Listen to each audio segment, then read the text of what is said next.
बिहार और महाराष्ट्र में प्रचंड जीत के बाद बीजेपी का फोकस असम और बंगाल पर है। असम में तो बीजेपी की सरकार है, लेकिन बंगाल अभी तक भगवा के पहुंच से दूर है।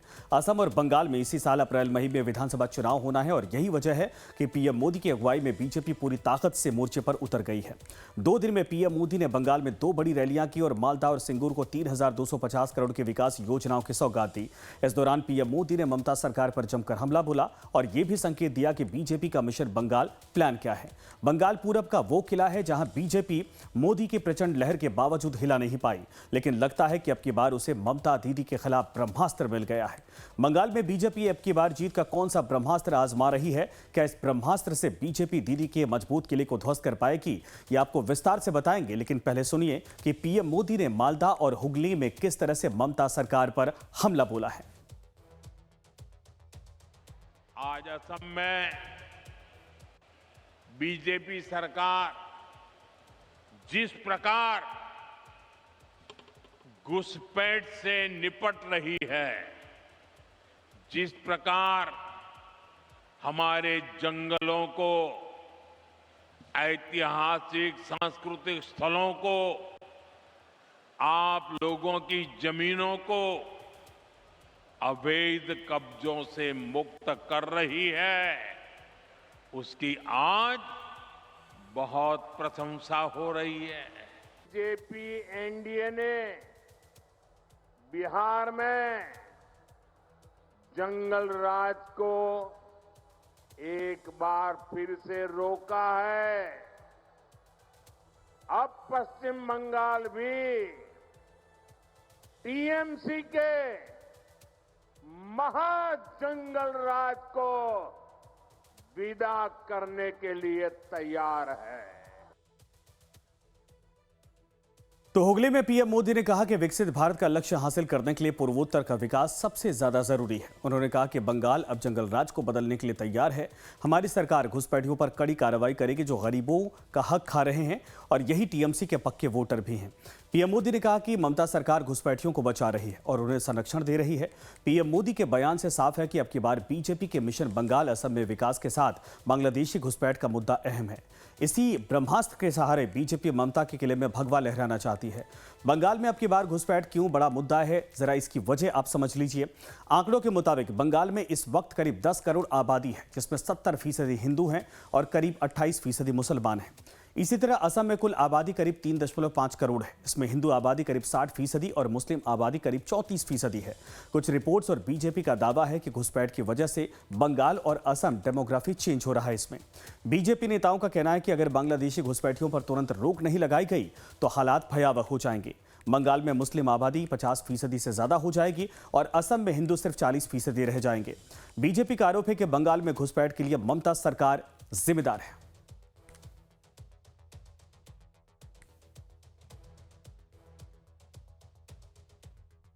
ममता बनर्जी हमारी स्टेट की, हमारे देश की एकमात्र चीफ मिनिस्टर है जो इस तरीके का गैर जिम्मेदाराना बयान देती है। कोई भी सेंट्रल एजेंसी पॉलिटिकल मैटर्स में नहीं घुसती। देश की संप्रभुता सबसे पहले है।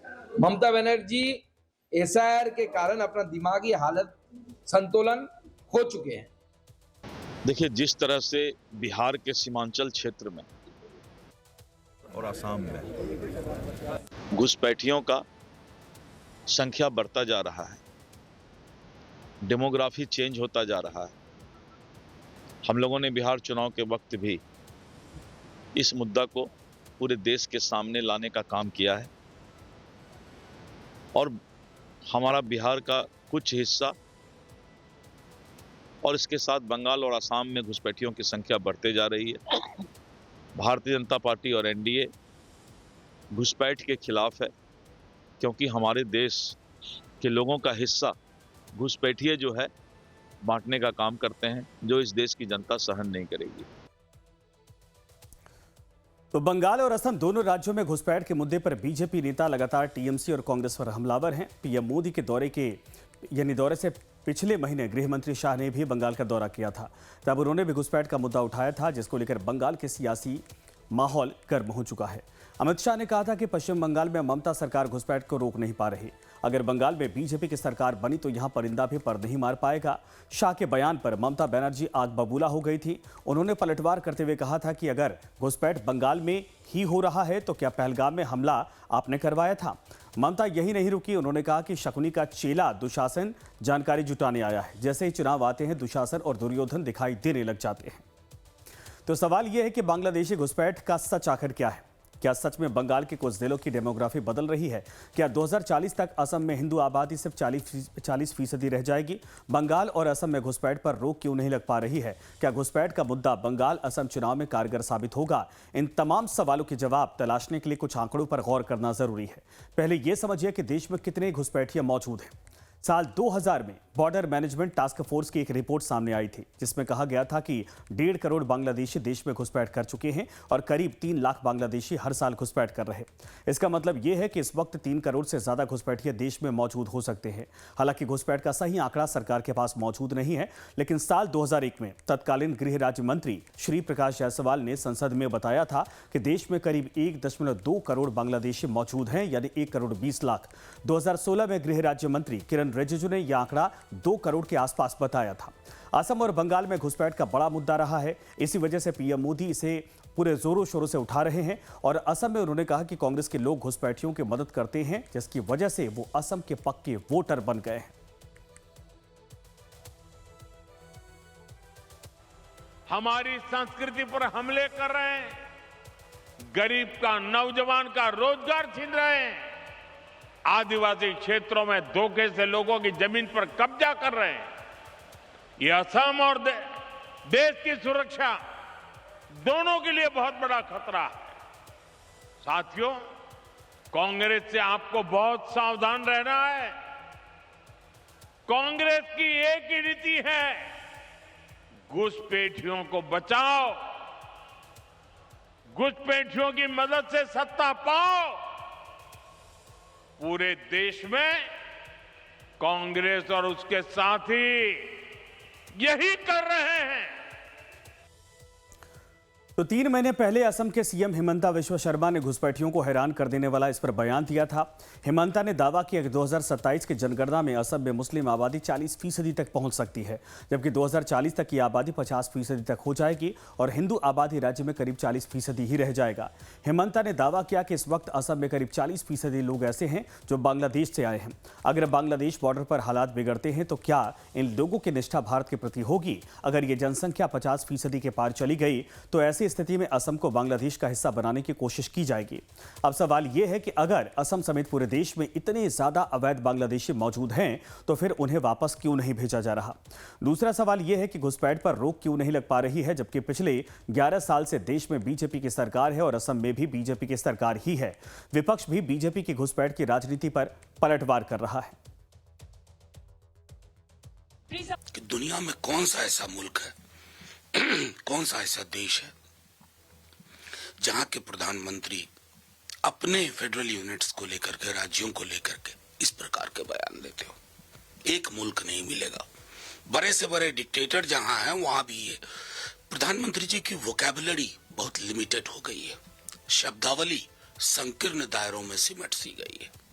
एक ट्रेन इनॉग्रेट कर रहे थे आप, उसको झंडा दिखा रहे थे। अवसर कोई दूसरा भी होता, झारखंड गए तो घुसपैठिया, बिहार गए तो घुसपैठिया। अरे सब कुछ तो अलग बोलो, कहीं तो बोलो। Infiltrators, the Prime Minister, Mr. Narendra Modi, has once again exposed the BJP. He has exposed the fact that his government has failed to control infiltrators. The entire responsibility for the borders, the border security force, is under the Home Ministry. And the Home Minister, instead of functioning as a working Home Minister, is working as an election mantri. It is this Home Minister who has failed to prevent terrorist attacks in Kashmir. He has failed to prevent a terrorist attack in Delhi. He has failed to prevent infiltrators from coming in as terrorists. तो घुसपैठियों की पहचान कर लगातार उनको देश से बाहर भेजा जा रहा है, लेकिन उनकी पहचान इतनी आसान नहीं है। सभी राज्यों और जिलों में अवैध बांग्लादेशियों की पहचान की जा रही है। पिछले साल ही देश भर से करीब 2000 अवैध घुसपैठियों की पहचान कर उन्हें वापस भेजा गया, लेकिन ये संख्या बहुत कम है। दूसरी तरफ बांग्लादेश बॉर्डर पर घुसपैठ नहीं रुकने की वजह यह है कि बांग्लादेश बॉर्डर सबसे लंबा खुला बॉर्डर है। पश्चिम बंगाल में इसकी लंबाई 2216.7 किलोमीटर है। त्रिपुरा में इसकी लंबाई 856 किलोमीटर है, जबकि मेघालय में 443 किलोमीटर है, मिजोरम में 318 किलोमीटर और असम में 262.9 किलोमीटर है। बांग्लादेश बॉर्डर पर बाड़ेबंदी का काम जारी है और बंगाल में 1647 किलोमीटर बॉर्डर पर बाड़ेबंदी हो चुकी है, लेकिन अभी भी 569 किलोमीटर की बाड़ेबंदी बाकी है, जबकि 112 किलोमीटर के एरिया में बाड़ेबंदी संभव नहीं है। और इसी तरह दूसरे राज्यों के बॉर्डर पर भी बाड़ेबंदी की जा रही है, लेकिन कई जगहों पर पहाड़ों, नदियों और घने जंगलों की वजह से यह संभव नहीं है और इसी वजह से घुसपैठ नहीं रुक पा रही है। पिछले 3 साल में बंगाल में घुसपैठ के करीब 4000 मामले सामने आ चुके हैं। बंगाल सरकार का घुसपैठ को लेकर नरम रुख भी इसके लिए जिम्मेदार है। एनआरसी को लेकर ममता बनर्जी 2018 में उन्होंने कहा था कि अगर 40 लाख लोगों को बाहर किया गया तो वो कहां जाएंगे? अगर बांग्लादेश ने उन्हें वापस नहीं लिया तो वो क्या करेंगे? बंगाल और असम के चुनाव में बीजेपी विकास के साथ घुसपैठ के मुद्दे को इसलिए भी जोरों शोरों से उठा रही है क्योंकि यह मुद्दा इस वक्त सबसे ज्यादा मुफीद है। बांग्लादेश में इस वक्त हिंदुओं पर अत्याचार जारी है। लगातार हिंदुओं पर हत्याएं हो रही हैं हिंदुओं की, जिसको लेकर बंगाल समेत पूरे देश में आक्रोश का माहौल है। घुसपैठियों के खिलाफ लोगों में गुस्सा भरा है, जबकि ममता सरकार में घुसपैठियों को लेकर हमदर्दी दिखती है।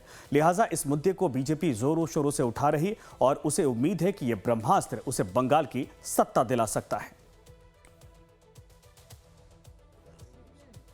पश्चिम बंगाल में कोई लोकतांत्रिक व्यवस्था बचा ही नहीं है। ये कॉन्स्टिट्यूशनल क्राइसिस नहीं है, it's a total breakdown of constitutional machinery. लेकिन भारतीय जनता पार्टी किसी चुने हुए सरकार को 356 लागू करके गिराने की पक्ष में नीतिगत रूप में नहीं है, लेकिन हम लोगों को भी उत्तर देना पड़ रहा है।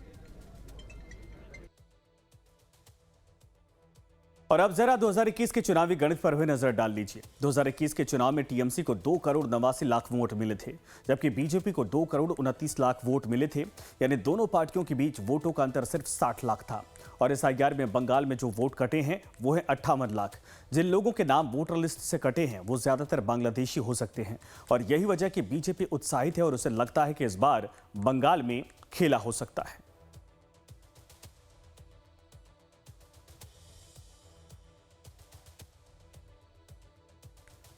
तो ये 2021 में चुनाव परिणामों में किसको कितने वोट मिले थे और कितना इस बार जो एसआईआर के बाद मार्जिन है, ये हम आपको दिखाने की कोशिश कर रहे।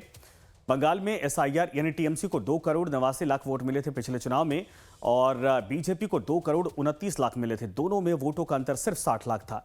बंगाल में एसआईआर में वोट कटे हैं 58 लाख, यानी 2 लाख थोड़े कम।